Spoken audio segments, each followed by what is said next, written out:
السلام عليكم ورحمة الله وبركاته، وأهلا وسهلا بكم في لقاء جديد من لقاءات أتقن العربية. أستفتح لقاءنا بشكر إليكم على كلماتكم الطيبة التي كتبتموها في التعليقات على الفيديو السابق، كما أنني أطلب منكم أن نتوجه جميعا إلى الله عز وجل أن ينهي هذه الحرب الظالمة على أهل غزة، وأن يرحم الشهداء، وأن يرأف بالأطفال الذين سيستمرون بدون آباء وبدون أمهات وبدون إخوة وبدون أخوات. مأساة مؤلمة جدا. نسأل الله عز وجل أن يأتي بالفرج من عنده. وأنتقل بكم الآن إلى عنوان درسنا اليوم. درسنا اليوم سيكون مع كلمة التغطية. هذه الكلمة سنبدأ مع شرح معنى الجذر الذي جاءت منه، ثم سننتقل بعد ذلك إلى ذكر بعض الأمثلة التي تدل على المعنى الأساسي لهذه الكلمة، وبعدها سنلاحظ معاني الكلمة في التركيبات اللغوية، في التركيبات الإضافية والتركيبات الوصفية. فلنبدأ على بركة الله. أولا، التغطية هي مصدر للفعل غطى. غطى يغطي تغطية، ومعنى غطى ستر وأخفى. فمثلا يمكن أن نقول غطت الغيوم السماء، أو غطت الغيوم الشمس، يعني سترتها أو أخفتها خلفها، لم نعد نرى الشمس بسبب الغيوم. هذا معنى غطى. إذن الستر والإخفاء. والتغطية يمكن أن نقول عليها أنها تعني الستر والإخفاء.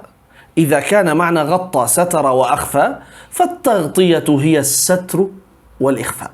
مثلا غطى الإناء بالفعل الماضي، تغطية الإناء.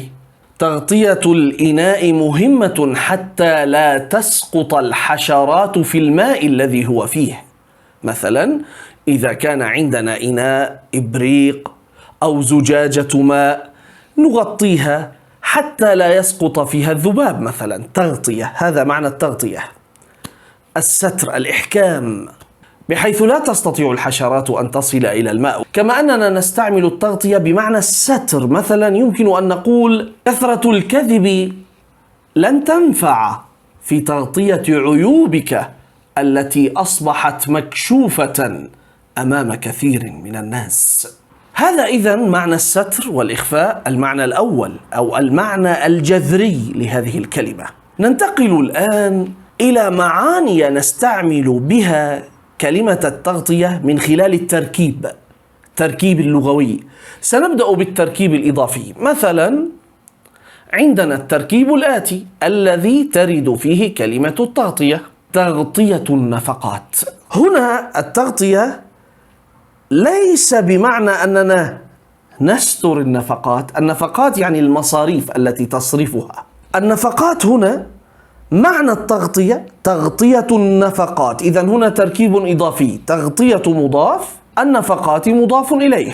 تغطية النفقات بمعنى أن المال الذي معك يستطيع أن يغطي احتياجاتك كما غطت السحب الشمس ولم نعد نراها. فإن المال الذي معك يجعلك تستطيع أن تدفع مصاريف احتياجاتك اليومية، الشهرية، السنوية.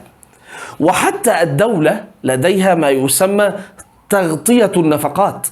فالدولة تخصص من الميزانية مثلا تغطية نفقات الديون التي على الدولة، تغطية نفقات الإعمار.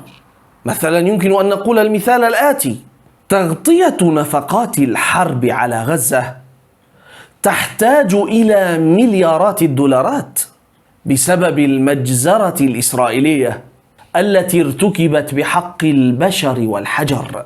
البشر يعني الناس، الحجر يعني المقصود هنا الأبنية المبنية من الحجارة. فعندما نقول بحق البشر والحجر، البشر هم الناس، والحجر يقصد بها البيوت، الأبنية، المساكن، كلها تستعمل من خلال هذا التركيب.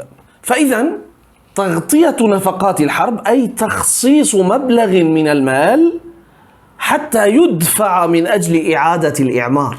أنت مثلا تقول هذا الشهر ربما معاشي لن يكون كافيا من أجل تغطية نفقات الديون المتراكمة علي. يعني أنت عليك ديون تدفعها، مثلا تقسيط لبراد، لثلاجة، تقسيط لسيارة، كلها ديون. فعندما يأتيك المعاش تذهب وتدفع لتغطي، لتستر، لتخفي، لتلغي هذه الديون المتراكمة عليك. هذا بالنسبة تغطية النفقات الشخصية. تغطية نفقات الجامعة تحتاج مني إلى مبلغ كبير، لذلك أعمل في الصيف. عندنا نسبة التغطية. نسبة التغطية هذا مصطلح يستعمل غالبا في الشركات التي تعطيك وثيقة تأمين لبيت، لسيارة، فتقول لك نسبة التغطية. ما معنى نسبة التغطية هنا؟ يعني المقدار الذي تدفعه الشركة لإصلاح سيارتك إذا تعرضت لحادث، الأشياء التي تتكفل بها شركة التأمين. يمكن أن تسأل شركة التأمين قائلا: ما نسبة التغطية التي تقدمونها لي إذا سجلت في شركتكم على وثيقة تأمين لسيارتي؟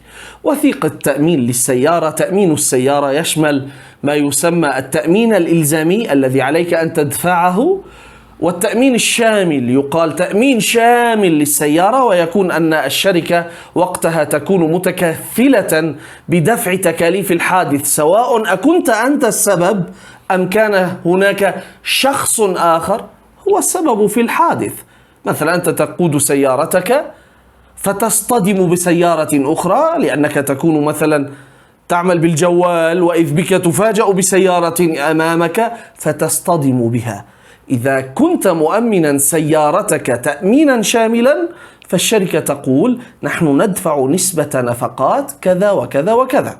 أما إذا لم تكن حاصلا على وثيقة تأمين شاملة فوقتها يقال لك: أنت المتسبب في الحادث، نحن لا ندفع أي نسبة تغطية لك. وأما إذا كان التأمين الشامل فإن نسبة التغطية يمكن أن تكون شاملة، مثلا يقولون: نحن سنتكفل بنسبة تغطية تصل إلى 100%. إذن هذا التركيب الإضافي. أما التركيب الوصفي فعندنا التغطية الإخبارية. التغطية الإخبارية هي مثلها مثل تركيب وصفي آخر، وهو التغطية الإعلامية. هذا تركيب وصفي: التغطية موصوف، الإخبارية صفة. التغطية موصوف، الإعلامية صفة. هذان المصطلحان يدلان على معنى واحد، ويشير إلى جمع المعلومات ونشرها حول الأحداث الجارية. ويمكن أن تكون التغطية الإخبارية أو الإعلامية شاملة لأكثر من موضوع: رياضي، سياسي، ثقافي، صحي، إلى آخره. اليوم التغطية الإخبارية مركزة في العالم حول حدث جار نسأل الله أن ينتهي في أي لحظة، وهو الحرب الظالمة التي تخوضها إسرائيل ضد غزة. التغطية الإخبارية تركز الآن على ما يجري في غزة. هذا مثال. ومثال آخر: يمكن أن تؤثر التغطية الإخبارية على الرأي العام والسلوك السياسي. الرأي العام يعني رأي الناس، غالبية الناس حول قضية من القضايا.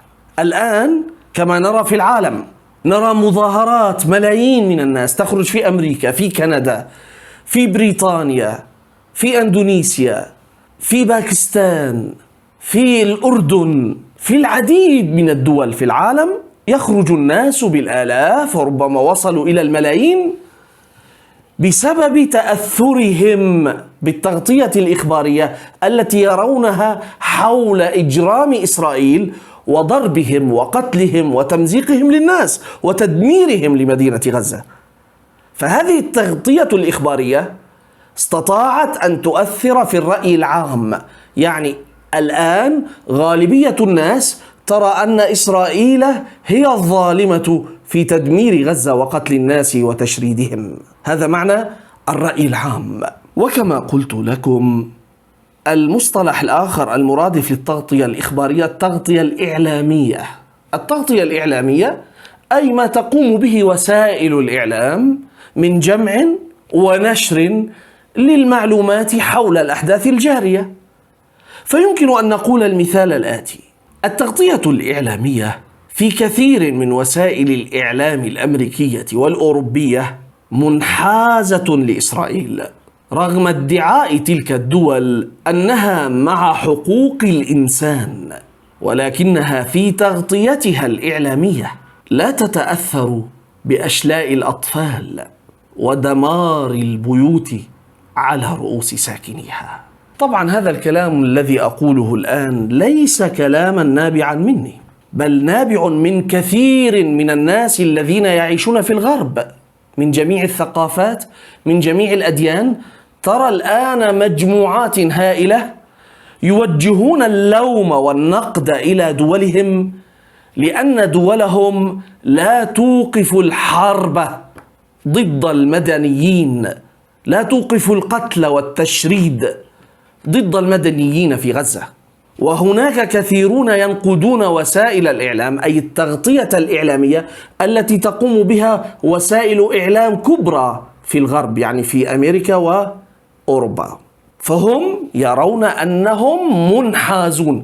الانحياز يعني أن تقف مع أو الميل إلى رأي ما تسانده وتؤيده. التأييد، الانحياز إلى إسرائيل يعني تأييد إسرائيل في عمليات تدمير والقتل، هذا معنى الانحياز. إذن هكذا أكون قدمت لكم معنى التغطية من خلال ذكر معناها الجذري، أي من أين جاءت، من الفعل غطى، ثم تحدثنا عن بعض الأمثلة مع هذا المعنى، معنى الستر والإخفاء، وذكرنا بعض المصطلحات التركيبية التي تكون فيها كلمة التغطية.